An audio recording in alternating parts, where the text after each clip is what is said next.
Hi, this is Peter Vekselman. So I want to tell you a little bit about the weekend that we just spent here with our family, but I also want to tell you something that I think is going to hit home with a lot of you all, especially for those of you that are kind of teeter-tottering in this business. And you're thinking, should I be in, should I be out, should I go forward, or should I not? So first of all, let me tell you a little bit about the weekend we had. We spent it at our lake house, which is just about 20 minutes down the road from our main house here.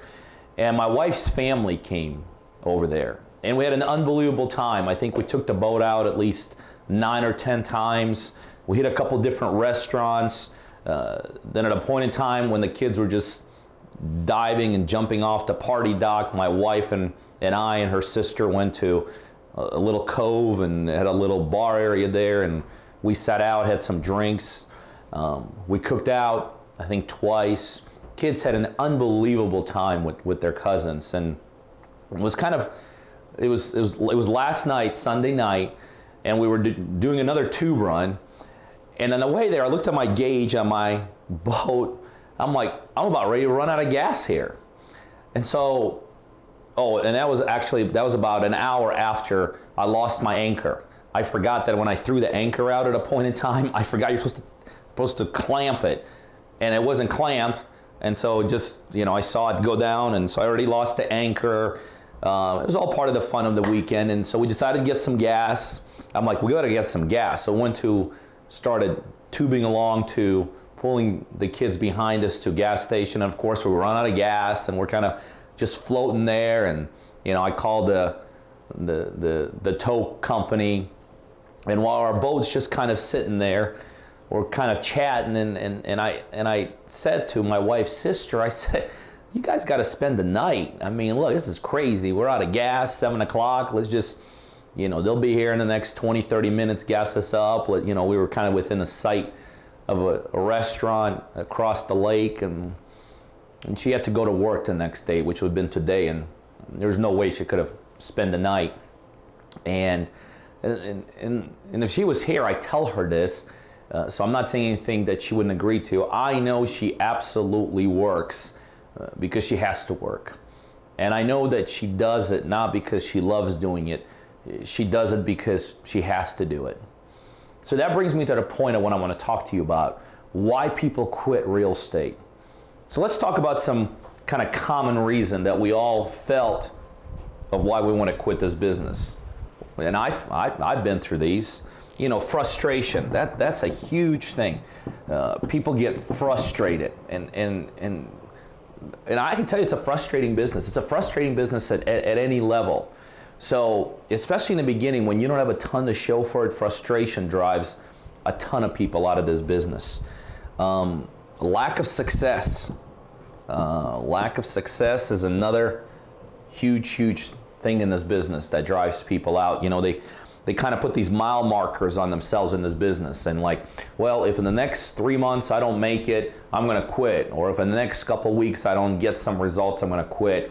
And so they put these imaginary mile markers. Nobody really knows where to get these mile markers from, and everybody's got their own. But lack of success drives a ton of people out of this business.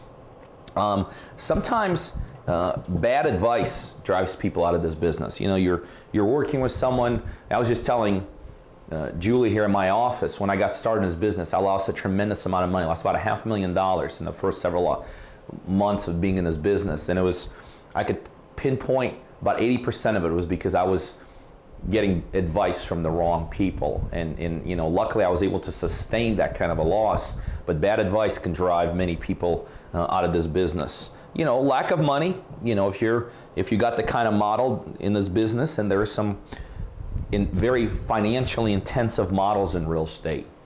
If you want to be a builder, if you want to be a rental person, other things, maybe buy, fix, and sell. So a lack of funds can potentially, if you're not setting things up where you don't need to utilize your own money, but if you already made a commitment, and so this could be a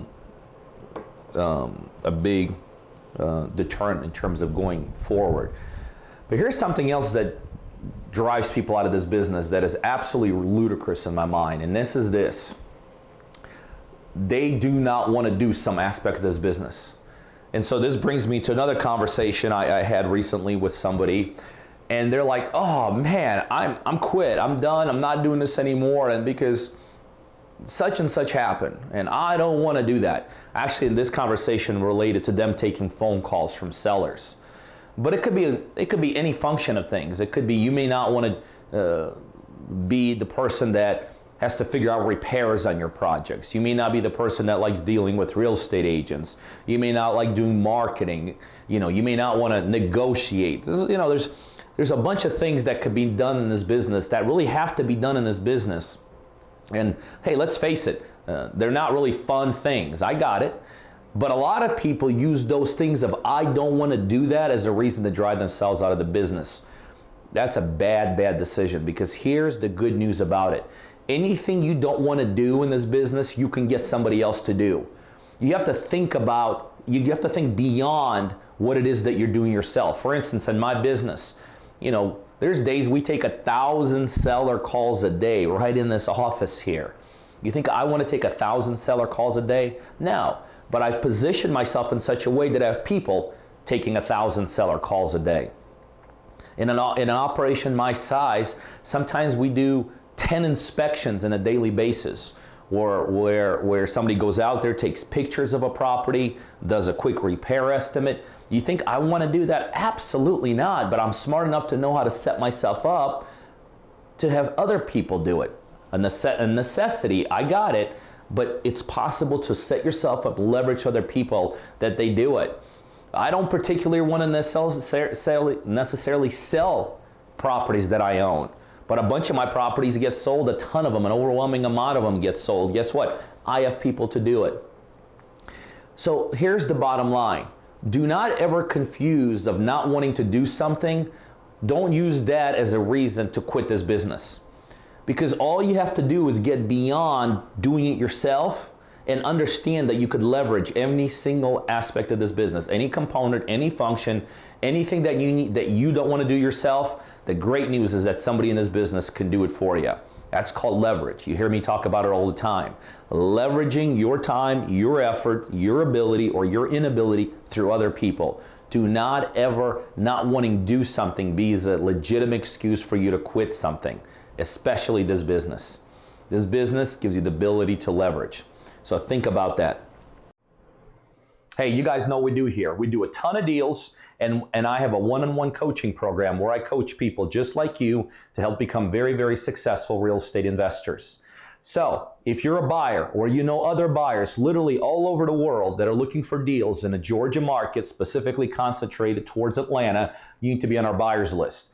By now, you'll see my email scrolling across the screen. Send me an email. Just say, add me to the buyers list. And on a daily basis, you're going to get some terrific, both ROI and equity-driven deals emailed right directly to you through email. The other thing, if you're looking to become a successful investor, whether you're brand new, just getting started, or whether you're doing it already and you're looking to be a bigger, more sophisticated, more savvy investor, I know I could help you do that. Again, you could either send me an email to learn more about my one-on-one coaching program, or better yet, right below this video, there's a link right directly, coachingbypeter.com. You can go straight there and learn more about how I could help you become very successful in this industry.